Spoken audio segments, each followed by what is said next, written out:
سلطان محمد ثالث کی وفات کے بعد 1603 میں ان کے بڑے لڑکے احمد صرف 14 سال کی عمر میں تخت نشین ہوئے۔ اس سے پہلے اتنی کم عمری میں کوئی بھی سلطان سلطنت عثمانیہ کے تخت پر جلوہ فروز نہ ہوا تھا۔ تخت نشین ہونے کے بعد اپنے آباء و اجداد کی روایت پر عمل کرنے یعنی اپنے بھائی مصطفیٰ کو قتل کرنے کی بجائے انہیں اپنی دادی صفیہ سلطانہ کے ساتھ رہنے کی اجازت فرمائی۔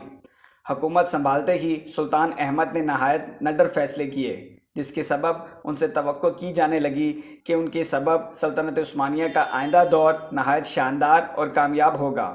مثلاً ہنگری کی بغاوت کچلنے لالا موسیٰ کی قیادت میں ایک فوج روانہ کی گئی، لیکن صدر اعظم نے آگے بڑھنے سے منع کر دیا اور ایک مخصوص رقم کا مطالبہ کرنے لگا۔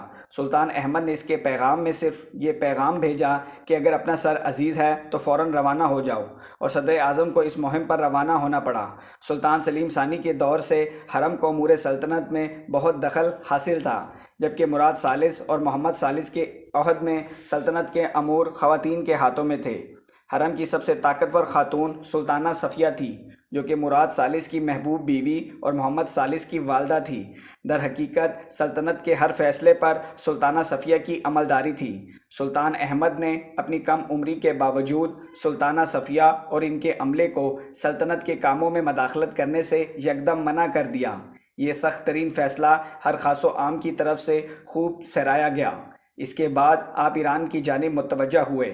ایران کے بادشاہ شاہ عباس نے آپ کے والد کی کمزوریوں سے فائدہ اٹھاتے ہوئے عثمانی سرحدوں پر حملہ کر دیا تھا، سو آپ نے سرٹیزا کے فاتح سکالہ پاشا کو ایران پر حملے کے لیے روانہ کیا، لیکن سکالہ پاشا کو اس مارکے میں شکست کا سامنا ہوا، جس کے کچھ ہی عرصے بعد سکالہ پاشا بھی انتقال کر گئے۔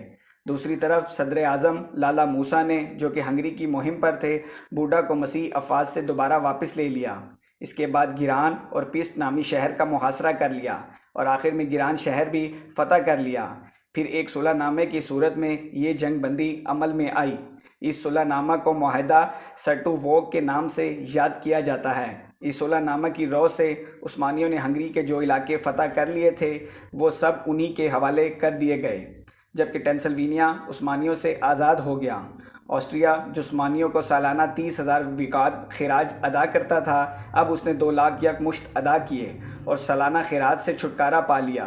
اس سے قبل معاہدوں میں سلطنت عثمانیہ کو فریقین میں امتیازی حیثیت حاصل ہوتی تھی، جبکہ یہ معاہدہ اس طرح ترتیب دیا گیا کہ جیسے آسٹریا اور سلطنت عثمانیہ 2 برابر کی قوتیں ہوں۔ اس صلح نامے نے واضح کر دیا کہ اب سلطنت عثمانیہ کے عروج کا دور ختم ہو چکا ہے اور اب وہ زوال کی طرف گامزن ہیں۔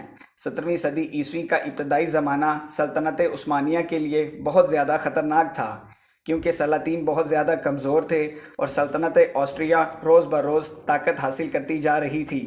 لیکن اس سے قبل کہ وہ سلطنت عثمانیہ کی اس کمزوری سے فائدہ اٹھاتے، 1618 عیسوی جرمنی میں عظیم الشان جنگ چھڑ گئی اور آسٹریا اس میں پھنس گیا۔ اسپین بھی سلطنت عثمانیہ کی ایک دشمن ریاست تھی، لیکن اس وقت کمزور فرمانرواؤں کے سبب یہ بھی عثمانیوں کی اس کمزوری کا فائدہ نہ اٹھا سکی، جبکہ فرانس اور انگلینڈ کے ساتھ عثمانیوں کے دوستانہ تعلقات تھے۔ رشیا یعنی روس بھی ان دنوں خانہ جنگی اور اندرونی بغاوتوں سے پریشان تھا۔ ایسے میں سلطنت عثمانیہ کے صرف 2 یورپی دشمن تھے، ایک پولینڈ، دوسرا وینس، مگر یہ دونوں اتنے طاقتور نہ تھے کہ سلطنت کو بڑا نقصان پہنچاتے۔ اس دوران مشرق میں ایرانیوں کے ساتھ لگاتار جنگیں ہوتی رہی۔ ان جنگوں میں عثمانیوں کا بہت نقصان بھی ہوا، لیکن یہ جنگیں صرف سرحدی تھیں۔ ان سے مرکزی مقبوضہ جات کو سلطنت عثمانیہ کے کوئی خطرہ لاحق نہ ہوا۔ سلطان احمد کے دور حکومت میں عثمانیوں کی عسکری کمزوری اس حد تک واضح ہو چکی تھی کہ 1613 عیسوی میں سمندری ڈاکوؤں نے سینوپ شہر پر حملہ کیا، جو سلطنت عثمانیہ کے دولت مند شہروں میں شمار ہوتا تھا، اور اسے بری طرح سے لوٹ کر لے گئے۔ اس کی حفاظت کرنا تو دور، عثمانی بعد میں اس کے حملہ آوروں سے انتقام بھی نہ لے سکے۔ سلطان احمد کی شادی ماہ پیکر نامی کنیز سے ہوئی، جو بعد میں کوسوم سلطان کے نام سے سلطنت کی سب سے مشہور اور بااختیار خاتون ثابت ہوئی۔ سلطان احمد مسجد احرام اور مسجد نبوی میں تعمیرات کے حوالے سے کافی مشہور ہیں۔ اس کے علاوہ غلاف کعبہ بھی استانبول سے روانہ کرنے کی رسم بھی آپ ہی نے شروع کی۔ استانبول میں واقع نیلی مسجد یعنی بلیو ماسک آپ ہی کی تعمیرات کا کارنامہ ہے۔ 1617 عیسوی میں سلطان احمد نے صرف 28 سال کی عمر میں وفات پائی۔ آپ کے بعد آپ کے بھائی مصطفیٰ تخت پر براجمان ہوئے۔ ان کی تفصیل آپ ہماری اگلی ویڈیو میں ملاحظہ فرمائیں گے۔ آپ لوگوں کے پیار بھرے کامنٹس اور لائکس کا بہت بہت شکریہ۔